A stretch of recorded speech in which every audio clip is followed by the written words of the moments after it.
Ce fut au Bon Joyeux, chez la veuve Désir, qu'on organisa la réunion privée, pour le jeudi, à 2 heures. La veuve, outrée des misères qu'on faisait à ses enfants, les charbonniers, ne décolérait plus, depuis surtout que son cabaret se vidait. Jamais Grève n'avait eu moins soif, les soulards s'enfermaient chez eux, par crainte de désobéir au mot d'ordre de sagesse. Aussi Montsou, qui grouillait de monde les jours de Ducasse, allongeait-il sa large rue, muette et morne, d'un air de désolation. Plus de bière coulant des comptoirs et des ventres, les ruisseaux étaient secs. Sur le pavé, au débit Casimir et à l'estaminet du Progrès, on ne voyait que les faces pâles des cabaretières interrogeant la route, puis, dans Montsou même, toute la ligne s'étendait déserte, de l'estaminet L'Enfant à l'estaminet Tison, en passant par l'estaminet Piquette et le débit de la Tête Coupée, seul, l'estaminet Saint-Éloi, que des porions fréquentaient, versait encore quelques chopes et la solitude gagnait jusqu'au volcan, dont les dames chômaient, faute d'amateurs, bien qu'elles eussent baissé leur prix de 10 sous à 5 sous, vu la rigueur des temps. C'était un vrai deuil qui crevait le cœur du pays entier. Nom de Dieu! S'était écriée la veuve Désir, en tapant des 2 mains sur ses cuisses, c'est la faute aux gendarmes. Qu'ils me foutent en prison, s'ils le veulent, mais il faut que je les embête. Pour elle, toutes les autorités, tous les patrons, c'étaient des gendarmes, un terme de mépris général, dans lequel elle enveloppait les ennemis du peuple. Et elle avait accueilli avec transport la demande d'Étienne, sa maison entière appartenait aux mineurs, elle prêterait gratuitement la salle de bal, elle lancerait elle-même les invitations, puisque la loi l'exigeait. D'ailleurs, tant mieux, si la loi n'était pas contente. On verrait sa gueule. Dès le lendemain, le jeune homme lui apporta à signer une 50aine de lettres, qu'il avait fait copier par les voisins du coron sachant écrire, et l'on envoya ces lettres, dans les fosses, aux délégués et à des hommes dont on était sûr. L'ordre du jour avoué était de discuter la continuation de la grève, mais, en réalité, on attendait Pluchart, on comptait sur un discours de lui, pour enlever l'adhésion en masse à l'Internationale. Le jeudi matin, Étienne fut pris d'inquiétude, en ne voyant pas arriver son ancien contremaître, qui avait promis par dépêche d'être là le mercredi soir. Que se passait-il donc? Il était désolé de ne pouvoir s'entendre avec lui, avant la réunion. Dès 9 heures, il se rendit à Montsou, dans l'idée que le mécanicien y était peut-être allé tout droit, sans s'arrêter au Voreux. « Non, je n'ai pas vu votre ami, » répondit la veuve Désir. « Mais tout est prêt, venez donc voir. » Elle le conduisit dans la salle de bal. La décoration en était restée la même, des guirlandes qui soutenaient, au plafond, une couronne de fleurs en papier peint, et des écussons de carton doré alignant des noms de saints et de saintes, le long des murs. Seulement, on avait remplacé la tribune des musiciens par une table et 3 chaises, dans un angle, et, rangés de billets, des bancs garnissaient la salle. « C'est parfait, » déclara Étienne. « Et, vous savez, » reprit la veuve, « vous êtes chez vous. Gueulez tant que ça vous plaira. Faudra que les gendarmes me passent sur le corps, s'ils viennent. » Malgré son inquiétude, il ne put s'empêcher de sourire en la regardant, tellement elle lui parut vaste, avec une paire de seins dont un seul réclamait un homme, pour être embrassé, ce qui faisait dire que, maintenant, sur les 6 galants de la semaine, elle en prenait 2 chaque soir, à cause de la besogne. Mais Étienne s'étonna de voir entrer Rasseneur et Souvarine, et, comme la veuve les laissait tous 3 dans la grande salle vide, il s'écria, « Tiens! C'est déjà vous. » Souvarine, qui avait travaillé la nuit au Voreux, les machineurs n'étant pas en grève, venait simplement par curiosité. Quant à Rasseneur, il semblait gêné depuis 2 jours, sa grasse figure ronde avait perdu son rire débonnaire. « Pluchart n'est pas arrivé, je suis très inquiet, » ajouta Étienne. Le cabaretier détourna les yeux et répondit entre ses dents, « Ça ne m'étonne pas, je ne l'attends plus. » « Comment ?» Alors, il se décida, il regarda l'autre en face, et d'un air brave, « C'est que, moi aussi, je lui ai envoyé une lettre, si tu veux que je te le dise, et, dans cette lettre, je l'ai supplié de ne pas venir. Oui, je trouve que nous devons faire nos affaires nous-mêmes, sans nous adresser aux étrangers. » Étienne, hors de lui, tremblant de colère, les yeux dans les yeux du camarade, répétait en bégayant, « Tu as fait ça. Tu as fait ça. J'ai fait ça, parfaitement. Et tu sais pourtant si j'ai confiance en Pluchart. C'est un malin et un solide, on peut marcher avec lui. Mais, vois-tu, je me fous de vos idées, moi. La politique, le gouvernement, tout ça, je m'en fous. Ce que je désire, c'est que le mineur soit mieux traité. J'ai travaillé au fond pendant 20 ans, j'y ai sué tellement de misère et de fatigue, que je me suis juré d'obtenir des douceurs pour les pauvres bougres qui y sont encore, et, je le sens bien, vous n'obtiendrez rien du tout avec vos histoires, vous allez rendre le sort de l'ouvrier encore plus misérable, quand il sera forcé par la faim de redescendre, on le salera davantage, la compagnie le paiera à coups de trique, comme un chien échappé qu'on fait rentrer à la niche. Voilà ce que je veux empêcher, entends-tu? Il haussait la voix, le ventre en avant, planté carrément sur ses grosses jambes. Et toute sa nature d'homme raisonnable et patient se confessait en phrases claires, qui coulaient abondantes, sans effort. Est-ce que ce n'était pas stupide de croire qu'on pouvait d'un coup changer le monde, mettre les ouvriers à la place des patrons, partager l'argent comme on partage une pomme? Il faudrait des 1000 ans et des 1000 ans pour que ça se réalisât peut-être. Alors, qu'on lui fichât la paix, avec les miracles. Le parti le plus sage, quand on ne voulait pas se casser le nez, c'était de marcher droit, d'exiger les réformes possibles, d'améliorer enfin le sort des travailleurs, dans toutes les occasions.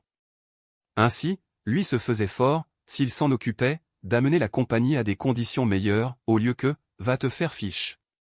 On y crèverait tous, en s'obstinant. Étienne l'avait laissé parler, la parole coupée par l'indignation. Puis, il cria, nom de Dieu. Tu n'as donc pas de sang dans les veines? Un instant, il l'aurait giflé, et, pour résister à la tentation, il se lança dans la salle à grands pas, il soulagea sa fureur sur les bancs, au travers desquels il s'ouvrait un passage. Fermez la porte au moins, fit remarquer Souvarine. On n'a pas besoin d'entendre. Après être allé lui-même la fermer, il s'assit tranquillement sur une des chaises du bureau. Il avait roulé une cigarette, il regardait les deux autres de son œil doux et fin, les lèvres pincées d'un mince sourire. Quand tu te fâcheras, ça n'avance à rien, reprit judicieusement Rasseneur. Moi, j'ai cru d'abord que tu avais du bon sens. C'était très bien de recommander le calme aux camarades, de les forcer à ne pas remuer de chez eux, d'user de ton pouvoir enfin pour le maintien de l'ordre. Et, maintenant, voilà que tu vas les jeter dans le gâchis. À chacune de ses courses au milieu des bancs, Étienne revenait vers le cabaretier, le saisissait par les épaules, le secouait, en lui criant ses réponses dans la face. Mais, tonnerre de Dieu! Je veux bien être calme. Oui, je leur ai imposé une discipline. Oui, je leur conseille encore de ne pas bouger. Seulement, il ne faut pas qu'on se foute de nous, à la fin. Tu es heureux de rester froid. Moi, il y a des heures où je sens ma tête qui déménage. C'était, de son côté, une confession. Il se raillait de ses illusions de néophyte, de son rêve religieux d'une cité où la justice allait régner bientôt, entre les hommes devenus frères. Un bon moyen vraiment, se croiser les bras et attendre, si l'on voulait voir les hommes se manger entre eux jusqu'à la fin du monde, comme des loups. Non. Il fallait s'en mêler, autrement l'injustice serait éternelle, toujours les riches suceraient le sang des pauvres. Aussi ne se pardonnait-il pas la bêtise d'avoir dit autrefois qu'on devait bannir la politique de la question sociale. Il ne savait rien alors, et depuis il avait lu, il avait étudié. Maintenant, ses idées étaient mûres, il se vantait d'avoir un système. Pourtant, il l'expliquait mal, en phrases dont la confusion gardait un peu de toutes les théories traversées et successivement abandonnées. Au sommet, restait debout l'idée de Karl Marx, le capital était le résultat de la spoliation, le travail avait le devoir et le droit de reconquérir cette richesse volée. Dans la pratique, il s'était d'abord, avec Proudhon, laissé prendre par la chimère du crédit mutuel, d'une vaste banque d'échange, qui supprimait les intermédiaires, puis, les sociétés coopératives de la salle, dotées par l'État, transformant peu à peu la terre en une seule ville industrielle, l'avait passionné, jusqu'au jour où le dégoût lui en était venu, devant la difficulté du contrôle, et il en arrivait depuis peu au collectivisme, il demandait que tous les instruments du travail fussent rendus à la collectivité. Mais cela demeurait vague, il ne savait comment réaliser ce nouveau rêve, empêché encore par les scrupules de sa sensibilité et de sa raison, n'osant risquer les affirmations absolues des sectaires. Il en était simplement à dire qu'il s'agissait de s'emparer du gouvernement, avant tout. Ensuite, on verrait. Mais qu'est-ce qu'il te prend? Pourquoi passes-tu aux bourgeois? Continua-t-il avec violence, en revenant se planter devant le cabaretier. Toi-même, tu le disais, il faut que ça pète. Rasseneur rougit légèrement. Oui, je l'ai dit. Et si ça pète, tu verras que je ne suis pas plus lâche qu'un autre. Seulement, je refuse d'être avec ceux qui augmentent le gâchis, pour y pêcher une position. À son tour, Étienne fut pris de rougeur. Les deux hommes ne crièrent plus, devenus aigres et mauvais, gagnés par le froid de leur rivalité.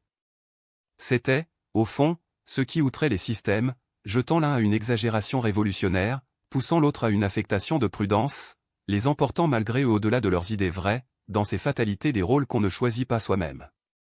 Et Souvarine, qui les écoutait, laissa voir, sur son visage de fille blonde, un mépris silencieux, l'écrasant mépris de l'homme prêt à donner sa vie, obscurément, sans même en tirer l'éclat du martyr. « Alors, c'est pour moi que tu dis ça ?» demanda Étienne. « Tu es jaloux ?»« Jaloux de quoi ?» répondit Rasseneur. « Je ne me pose pas en grand homme, je ne cherche pas à créer une section à Montsou, pour en devenir le secrétaire. » L'autre voulut l'interrompre, mais il ajouta, « Sois donc franc. Tu te fiches de l'Internationale, tu brûles seulement d'être à notre tête, de faire le monsieur en correspondant avec le fameux Conseil fédéral du Nord. » Un silence régna. Étienne, frémissant, reprit, « C'est bon. Je croyais n'avoir rien à me reprocher. Toujours je te consultais, car je savais que tu avais combattu ici, longtemps avant moi. Mais, puisque tu ne peux souffrir personne à ton côté, j'agirai désormais tout seul. Et, d'abord, je t'avertis que la réunion aura lieu, même si Pluchart ne vient pas, et que les camarades adhéreront malgré toi. » « Oh ! Adhérer » murmura le cabaretier, « ce n'est pas fait. Il faudra les décider à payer la cotisation. » « Nullement. L'Internationale accorde du temps aux ouvriers en grève. Nous paierons plus tard, et c'est elle qui, tout de suite, viendra à notre secours. » Rasseneur, du coup, s'emporta. « Eh bien. Nous allons voir. J'en suis, de ta réunion, et je parlerai. Oui, je ne te laisserai pas tourner la tête aux amis, je les éclairerai sur leurs intérêts véritables. Nous saurons lequel ils entendent suivre, de moi, qu'ils connaissent depuis 30 ans, ou de toi, qui a tout bouleversé chez nous, en moins d'une année. Non. Non. Fous-moi la paix. C'est maintenant à qui écrasera l'autre. » Et il sortit, en faisant claquer la porte. Les guirlandes de fleurs tremblèrent au plafond, les écussons dorés sautèrent contre les murs. Puis, la grande salle retomba à sa paix lourde. Souvarine fumait de son air doux, assis devant la table. Après avoir marché un instant en silence, Étienne se soulageait longuement. Était-ce sa faute, si on lâchait ce gros fainéant pour venir à lui? Et il se défendait d'avoir recherché la popularité, il ne savait pas même comment tout cela s'était fait, la bonne amitié du coron, la confiance des mineurs, le pouvoir qu'il avait sur eux, à cette heure. Il s'indignait qu'on l'accusât de vouloir pousser au gâchis par ambition, il tapait sur sa poitrine, en protestant de sa fraternité.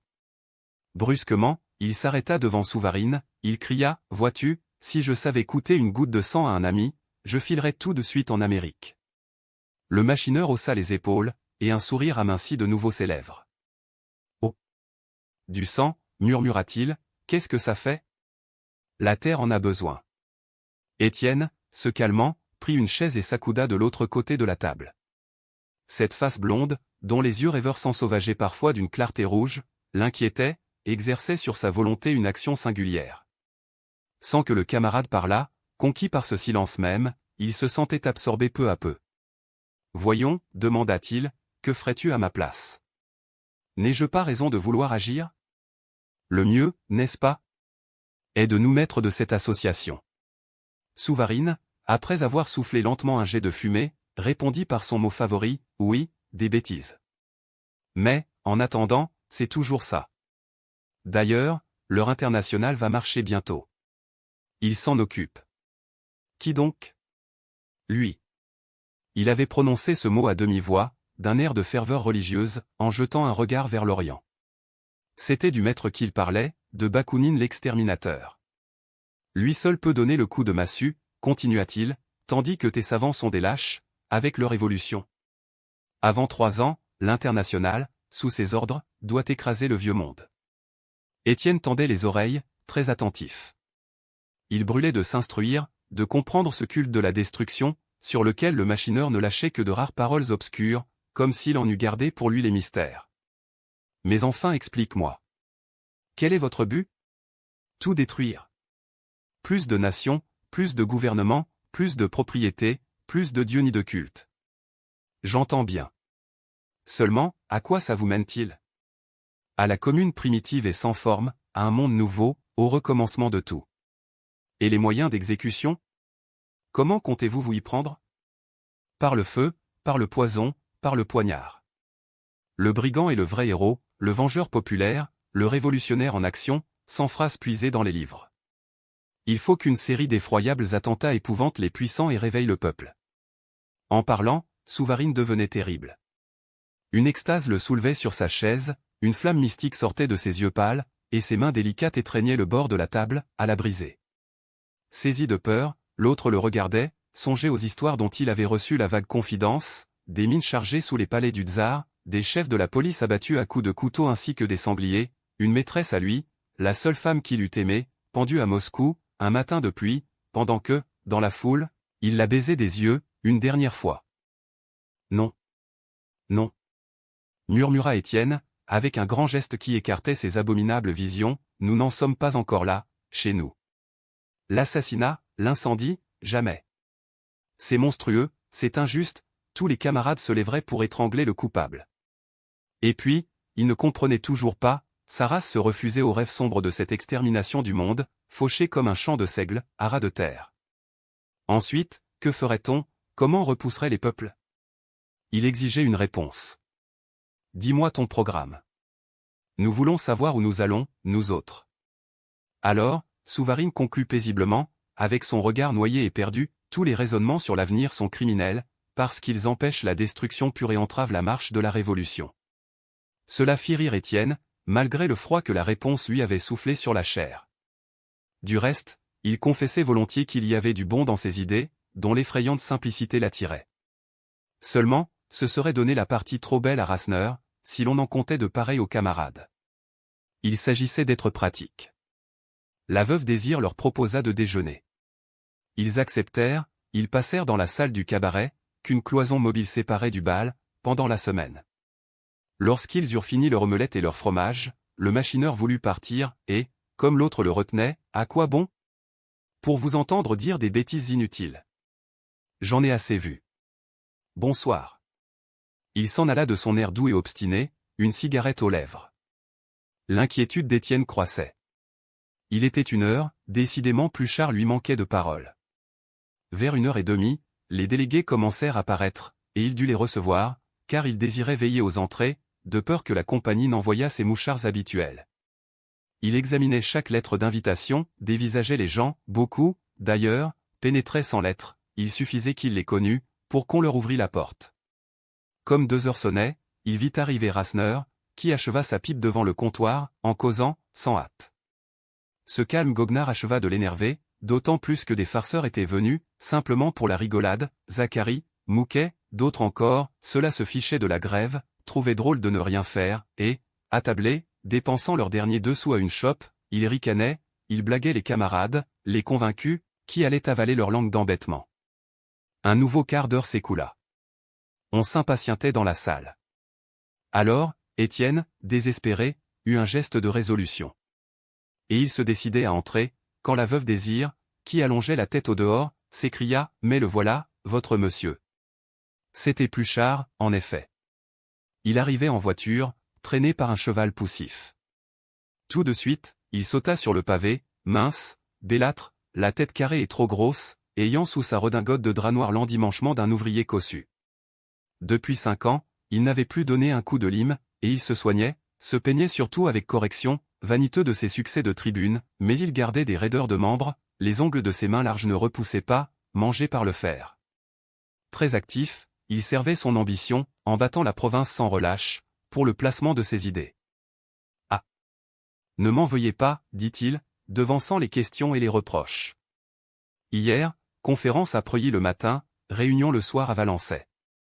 Aujourd'hui, déjeuner à Marchiennes, avec Sauvagnat. Enfin, j'ai pu prendre une voiture. Je suis exténué, vous entendez ma voix. Mais ça ne fait rien, je parlerai tout de même. » Il était sur le seuil du Bon Joyeux, lorsqu'il se ravisa. Sapristi. Et les cartes que j'oublie. Nous serions propres. Il revint à la voiture, que le cocher remisait, et il tira du coffre une petite caisse de bois noir, qu'il emporta sous son bras.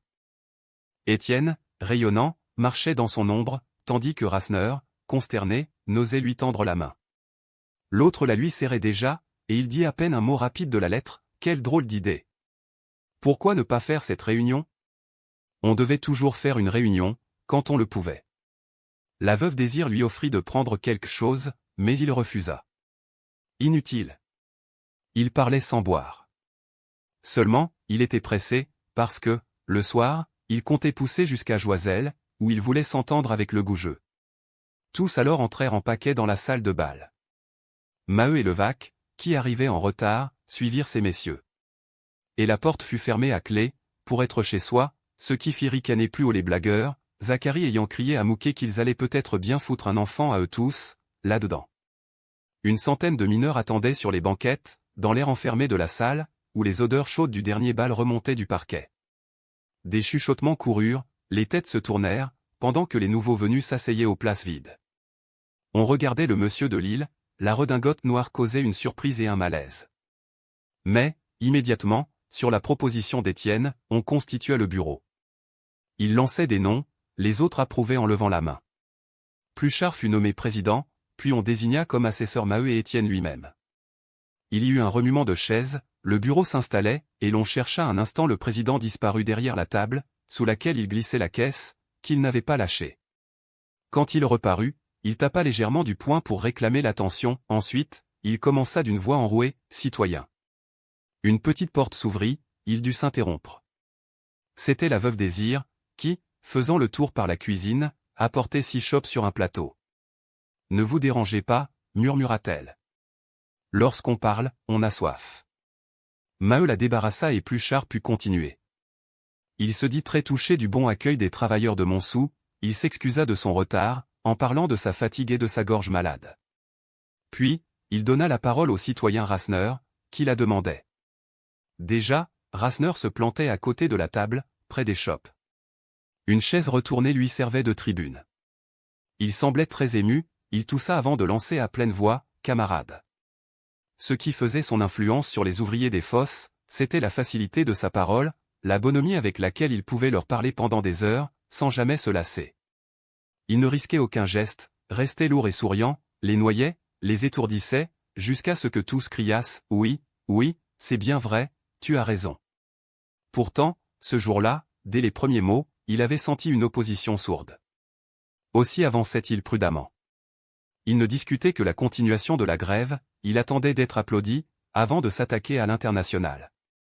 Certes, l'honneur défendait de céder aux exigences de la compagnie, mais, que de misère.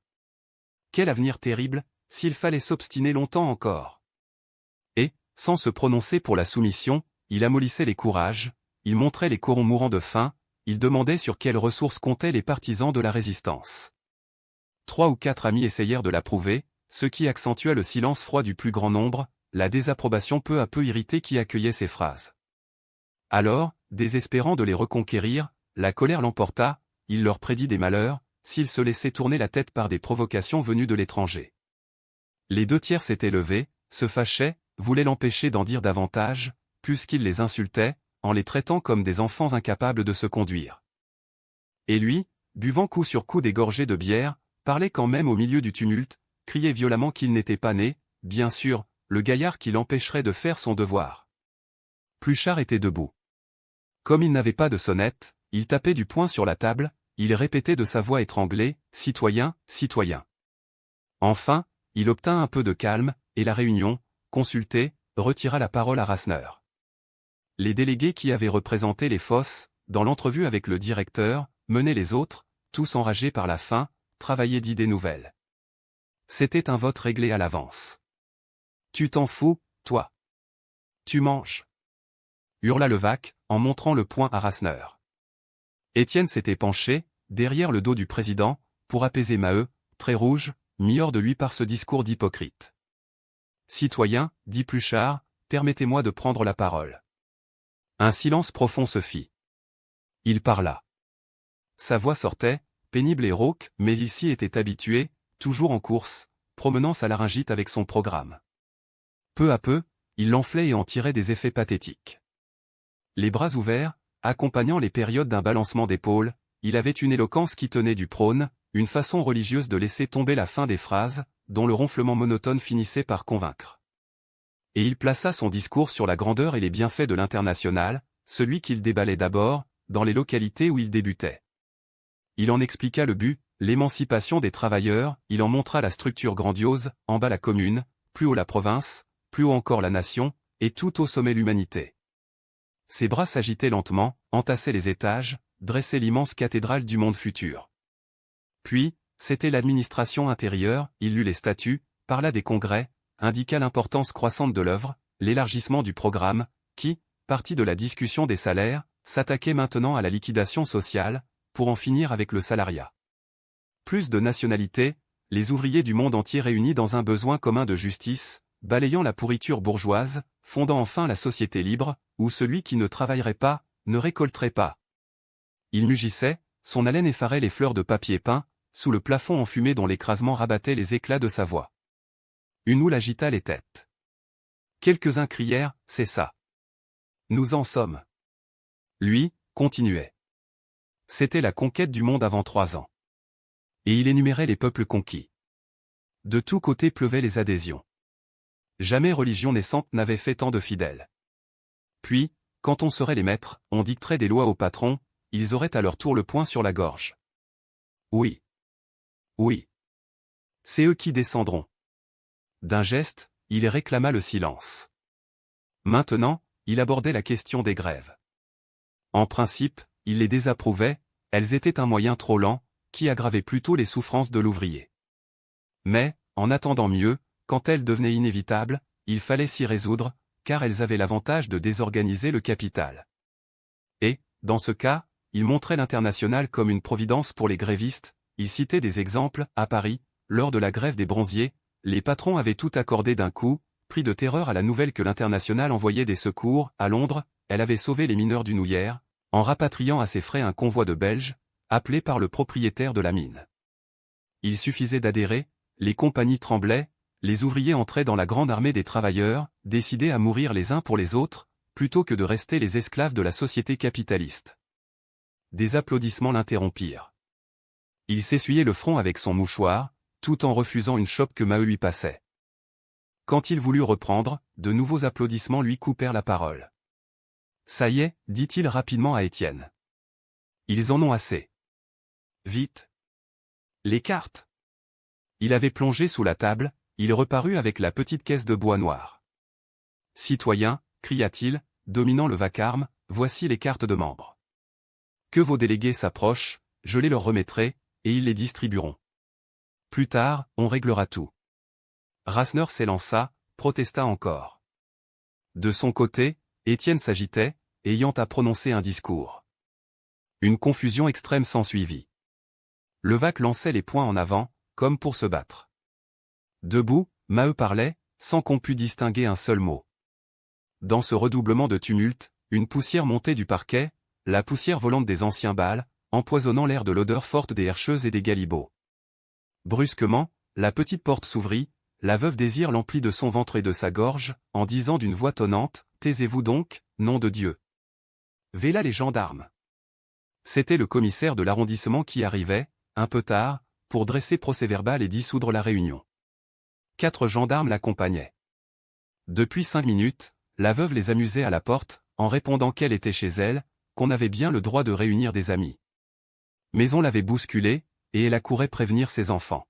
« Faut filer par ici, reprit-elle. Il y a un sale gendarme qui garde la cour. Ça ne fait rien, mon petit bûcher ouvre sur la ruelle. Dépêchez-vous donc. » Déjà, le commissaire frappait à coups de poing, et, comme on n'ouvrait pas, il menaçait d'enfoncer la porte. Un mouchard avait dû parler, car il criait que la réunion était illégale, un grand nombre de mineurs se trouvant là sans lettre d'invitation. Dans la salle, le trouble augmentait. On ne pouvait se sauver ainsi, on n'avait pas même voté, ni pour l'adhésion, ni pour la continuation de la grève. Tous s'entêtaient à parler à la fois. Enfin, le président eut l'idée d'un vote par acclamation. Des bras se levèrent, les délégués déclarèrent en hâte qu'ils adhéraient au nom des camarades absents. Et ce fut ainsi que les 10 000 charbonniers de Montsou devinrent membres de l'Internationale. Cependant, la débandade commençait. Protégeant la retraite, la veuve Désir était allée s'accoter contre la porte, que les crosses des gendarmes ébranlaient dans son dos. Les mineurs enjambaient les bancs, s'échappaient à la file, par la cuisine et le bûcher. Rasseneur disparut un des premiers, et Levaque le suivit, oublieux de ses injures, rêvant de se faire offrir une chope, pour se remettre. Étienne, après s'être emparé de la petite caisse, attendait avec Pluchart et Maheu, qui tenaient à honneur de sortir les derniers. Comme il partait, la serrure sauta, le commissaire se trouva en présence de la veuve, dont la gorge et le ventre faisaient encore barricade. « Ça vous avance à grand-chose, de tout casser chez moi, dit-elle. Vous voyez bien qu'il n'y a personne. » Le commissaire, un homme lent, que les drames ennuyaient, menaça simplement de la conduire en prison. Et il s'en alla pour verbaliser, il remmena ses 4 gendarmes, sous les ricanements de Zacharie et de Mouquet, qui, pris d'admiration devant la bonne blague des camarades, se fichaient de la force armée. Dehors, dans la ruelle, Étienne, embarrassé de la caisse, galopa, suivi des autres. L'idée brusque de Pierron lui vint, il demanda pourquoi on ne l'avait pas vu, et Maheu, tout en courant, répondit qu'il était malade, une maladie complaisante, la peur de se compromettre. On voulait retenir Pluchart, mais, sans s'arrêter, il déclara qu'il repartait à l'instant pour Joiselle, où le goujeux attendait des ordres. Alors, on lui cria bon voyage, on ne ralentit pas la course, les talons en l'air, tous lancés au travers de Montsou.